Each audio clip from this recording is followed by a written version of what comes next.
Master of Gravity Baromagnus is the Vanguard that rules over the souls of vanquished foes. His strategy relies on building up the soul to a critical mass to unleash his true potential and show the world why he holds the title Master of Gravity. Baromagnus is the return of the dark irregular soul charge strategy where you aim to build up as much soul, not for combo potential, but to unlock and unleash powerful attacks upon unexpected victims. This does have the downside of the fact that most of your deck revolves solely on soul charging as much and as fast as possible. But luckily, Baromagnus has some tricks up its sleeve to make up for that. That being his one and only Vanguard ability, but what he lacks in quantity, he makes up in quality, as his main skill allows him on attack for the cost of a single counterblast to achieve immense power once he reaches certain soul thresholds, as when he has 5 soul he draws a card, but if he reaches 10 soul he then also on top of the draw gets an additional 10k power and a critical every single time until the end of the battle. But once Baromagnus reaches the infamous 15 soul count, he not only gets to draw the 10k power and the critical the moment he attacks, he also has the ability to suck in all the units from his and his opponent's side into their respective soul, and then he can call out 2 new cards from the soul onto the field and they get an increase of 10k power, thus allowing him to achieve 5 attacks in a single turn, all with immense power increases, and every single time that he swings as a Vanguard unit, he comes with the crit pressure.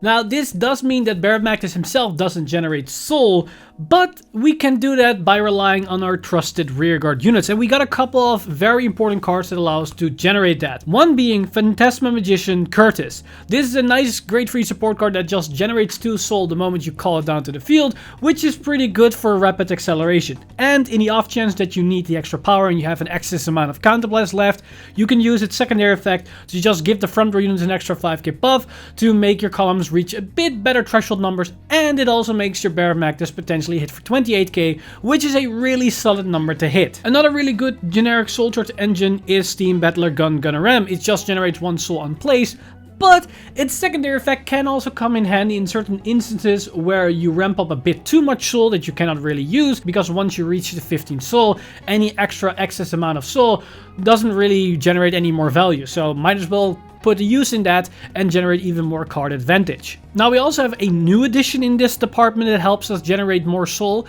and that being Freeze Breeze. This grid 1 gives us more on-hit pressure behind our Baromagnus attacks, but can also generate more card advantage, and this is very important because Baromagnus does lose a bit in the card advantage department as we need to use our cards to generate soul, and we do have a fair bit amount of cards that force us to discard more cards. So this is a nice way to compensate for that particular aspect. Now besides just generic soul generation, we do have some cards that capitalize on our main game plan. One of those cards being the brand new grade 2 Crimson Expeller. This is yet another card that generates soul while attacking, which is nice to generate more soul, as most of the cards only generated once we place them on the field. But the main attraction to this card is its secondary effect while it's in the soul, because it allows us to give one of our Vanguards an additional 10k power, meaning we give Baromagnus 10k power, and that allows us to reach potentially 33 or 38k attacks with a double critical. And that's not even talking about Persona Ride turns. This is a great card to always reach that 33k threshold without always relying on the Persona Ride, because sometimes you cannot get that consistently as you might accidentally soul charge them, but an Expeller in hand or in soul can still meet that potential requirement. So this is a great card to keep applying that high pressure. Another really good grade 2 support card is Salvage Engraver. This is another card that can generate more soul if we use her with her on hit ability, but her main application lies in the fact that she can generate counter charge, thus refunding the counterblast cost of our Baromagnus, our Curtis, potentially Freeze Breeze, as well as Crimson Expeller and some other cards that we can run in the mix. And the great thing about this card is that it synergizes nicely with the multi-attack potential of Baromagnus, because if she's already on the field, we can use her skill to put her in the soul, generate the counter charge, and then call her out once again with Baromagnus and put her again in the soul for more counter charge. And because she puts herself in the soul, we don't lose out on any value, because Baromagnus would put her in the soul anyways the moment that we reach the 15 soul requirement. Now another card that can capitalize on Baromagnus multi-attack potential is the grade 1 Deep Sonicer, which is also part of the original ride line. This card can be a solid 18k attacker which means we can achieve high numbered multi-attacks, as on its own go it's an 18k attacker or potentially booster, but once we call it out with Baromagnus ability, it will reach 28k status, which is an insane number to reach. Now the final card that I want to highlight is a brand new inclusion to the deck, which is a new grade 3 normal order called Supernatural Extraction. This is somewhat of a different version of Brother Soul that just accelerate more soul count, but there's a nice twist to this card as it allows us to get any card from our soul into our hand. So now we turn the Baromagnus Soul not only in a multi-attack engine, it also becomes an actual toolbox itself, because now we can put any card from the soul in our hand with powerful unplace effects, or maybe a combo potential that we want to abuse before we multi-attack, or it can grab us our triggers, our over triggers, or perfect guard for more defensive options. And a good example of how this can help us to achieve our maximum value out our game plan, if we would be on 11 soul, we can use this card to go to 14, then grab a card from our soul, which means we will go back to 13, and if that card that we grab from our soul happens to be a Phantasma Magician Curtis, that means once we place that on the field, we go up to 15, thus allowing us to get the full power of Baromagnus in that particular turn, even though we only started off with 11 soul. Now this isn't the only way to generate soul, as we can rely on the ride line itself, because for Baromagnus you are going to rely on the original Baromagnus ride line. There isn't a lot of value to be had from using the Bruce ride line itself, and this ride line does gives us a lot of value, because as we can see from the Deep Sonicer, it just generates 1 extra soul. But on top of the fact that it just generates us 1 soul, it also puts a Deep Sonicer in our soul, which is then already 1 Deep Sonicer at the ready once we reach the 15 soul for the multi-attack attack. So we only need to soul charge 1 more Deep Sonicer for the high amount of pressure. Then if we go to the grade 2, we have Electro Spartan, and once again this card generates soul, but in total it actually generates us 2 soul, because we put a card from our hand into the soul and then we soul charge another card while also drawing a card. So one of the soul charges is a cycle, so it decreases the chance of accidentally hitting a trigger, which gives us a choice to put cards that we don't really need in this situation into the soul. Good example are excess amount of Deep Sonicers, or maybe too many orders, as we might not have the room to actually use those orders. So as you can see, by just going up the right line, we would at the very least generate 6 soul the moment that we hit our grade 3 Baromagnus. And that's already 1/3 of the way to our 15 soul requirement. And by just playing 2 to 3 cards, we will hit the 10 soul, thus increasing the consistency of getting our 10k power and critical on turn 3 is very high, and that's also your main pressure play. That's where you want to go as soon as possible, and from that point onward, we can slowly work our way up to the 15 soul requirement, as that isn't the main priority in most variants of Baromagnus. Now, as for the triggers for Baromagnus, in my honest opinion, there is only one main way to run your triggers. And that's 4 heals, 7 crits, 4 fronts, and these Dark States over trigger. Now, granted, you can opt to go for 8 crits and then 3 fronts, but it's basically between those two. I don't see value in running more draws, because of the problem that Baromagnus already soul charges quite heavily. You're going to go through your deck at a rapid pace with all the extra soul charging and the inherent draw engine the deck also has. So putting more draws on top of that can put you in a very awkward position where maybe you're going to go through your deck a bit too fast. But if you feel lucky and you really think you need that extra draw, because there are definitely some discard costs in the whole Baromagnus engine, you can maybe go with running maybe a couple of draws, but I warn you to not go a bit overboard with them.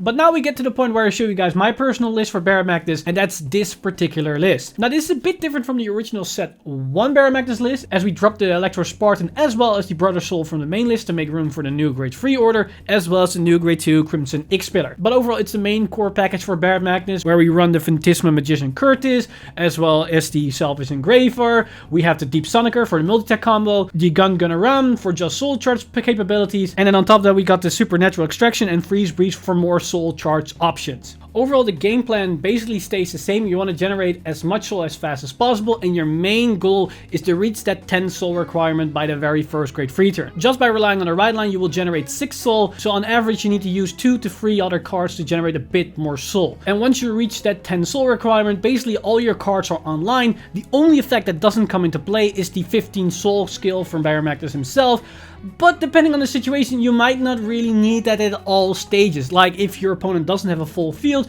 you don't get as much value off of it, and depending on your hand, it might not be worth it to just push to that 15 soul. Sometimes it's more favorable to just go slowly towards that goal, and then by that point that your opponent has dedicated more cards to the board, then reaching that 15 soul can be way more devastating for them to have that then hit over their head. And then for those multi-tech turns, the main idea that you want to go towards is using your Deep Sonicers as multi-tech targets, as they are your strongest beaters.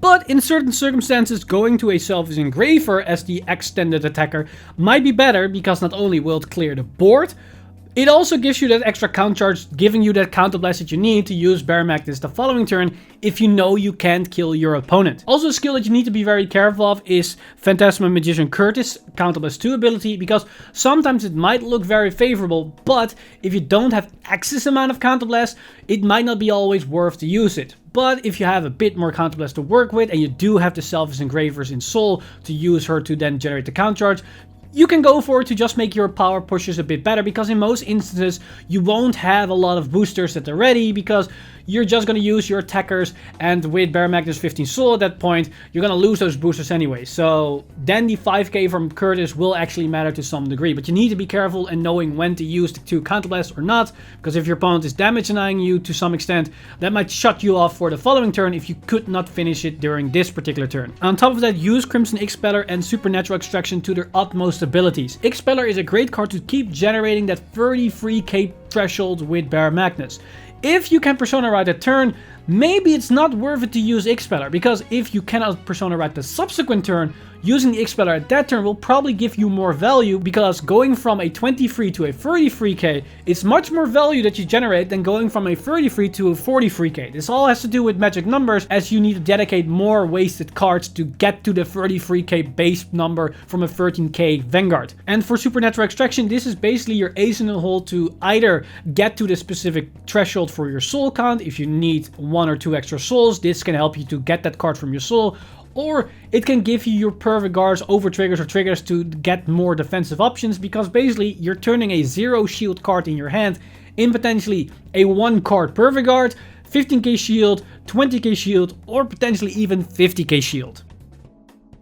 Now, of course, this is far from the only way how you can play Baromagnus and how you can build a deck, and it all has to do with the fact that Supernatural Extraction exists and Baromagnus multi-tech options. So with it in mind, there are a couple of tech choices that I can give to you. One of those being the older order cards. We have Crawl You Insect, which is another way to empower one of your units. You can give this to your Vanguard to make Baromagnus maybe hit into the 60 to 70k thresholds, while also drawing more cards and soul charging a bit. But if you don't like Supernatural Extraction, you can potentially replace it not only with Crawl You Insect, but maybe also a couple of copies of Brother Souls. This does generate the same amount of soul that Supernatural Extraction does, because Supernatural is +3 and then you fetch 1, which is actually a +2 on soul, which is the same as Brother Soul. The only difference is Supernatural Extraction allows you to get cards from your soul, but it also costs you a counterblast on top of that. Now, in terms of actual units that you can run, another card that might be an interesting tech choice is Spherical Splasher. This is basically a grade 3 version of Deep Sonicer. They both acquire the same amount of power, which is great if you want to increase the consistency of getting the best numbers out of your multi-tech. But on top of that, this doesn't have the soul requirement, so if for some weird reason you don't reach the 10 soul on your very first grade 3 turn, this does become an 18k attacker, which can be a fringe option. But the interesting part, what I like about this card mainly, is the fact that the power gain is also active during your opponent's turn. So if they don't have spot removal, it's much harder to get rid of this card than it is to get rid of Deep Sonicer, which is just an 8k base. And a final tech choice that I like to give to you guys is a brand new grade 3 Unbreakable Ice Pillar Jabina. This is basically a grade 3 with the Battle Dory effect during your multi-tech turn. Basically what this card is here for is that during the turn where you have 15 soul, you're going to attack with Baromagnus for the combo potential, then this can be one of the cards that you call out your soul. Now, you might ask yourself, what's the point of having a grade 3 that's just 23k power with a Battle Door effect, as probably a Deep Sonicer for 28k can generate the same amount of value? Why do I need to waste the Counterblast and the Soul Blast? The thing about Jabina, which Deep Sonicer cannot do, is Jabina can get through a 1-card Perfect Guard. If your opponent has 2 cards in hand, from which both of them are Perfect Guards, and you already attack with Baromagnus, that means they can use those Perfect Guards for each of your next 2 attacks and survive this turn. If you call Jabina out from the soul, that means in order to guard for Jabina, they need to waste both those perfect guards from their hand to even guard against this attack, thus not having any shield left for the other attack. So this is a great way to negate the advantage that the new perfect guards generate, as you basically shut off that skill if the last 2 cards in their hand happens to be those 2 perfect guards. And as soon as you can call it out from the soul at any times, this can be a nice one-off tech choice just for those specific situations. So you could replace maybe one of the supernatural extractions, maybe one of the Curtis or one of the X-Spellers. If you really feel like this is a nice card to have, you can just run one off, as it's very much likely that you will see it as you're gonna go through your deck at a rapid pace. The final tech choice that I want to give to you guys before sending you off is Cleave Muddler. Now this is a card that a lot of people are overlooking or not giving a lot of credit. Basically what this card allows us to do is have yet another copy of Selfish Engraver in our deck, because it fulfills the same role, and at the same time it has a niche situation where you much rather want to go into discard than actual Selfish Engraver. That's the situation where either A, you don't want to clear your own board after the Baromagnus play because this card sticks around, which means you don't have to dedicate more cards the subsequent turn to still apply 5 attacks against your opponent. Or B, you're running out of cards in your deck and you don't want to have a Selfish Engraver that accidentally hits and forces you to soul charge yet another card. This card doesn't do that, and it's also a card that, unlike Selfish Engraver that's 20k power, this can be 25k power, which forces more shield from your opponent's hand, which can actually make a difference. And that concludes the Baromagnus deck spotlight. Now, in this particular video, I mainly went over one specific strategy with, of course, extra options, but I definitely highly recommend, if you're interested in more Baromagnus information and different ways how you can play the deck, to check out TIE Fighter's video where he went over his personal builds, not only from what happened in set 1 and how it evolved into set 2, but he also talked and explained about the different variants of Baromagnus, from the aggro to control to mid-range, and all the different aspects that come by building Baromagnus as well as piloting them. So if you're interested in all things Baromagnus and you want to learn even more about this deck, then I highly recommend you guys to check out TIE Fighter's video, as he probably does a way better job than I ever could, as he's more experienced with the deck, as seen as it's one of his favorite decks in Overdress. But with it said, I'm very curious what you guys think of this deck spotlight and of course about Baromagnus in general, so let me know all your thoughts in the comments section down below.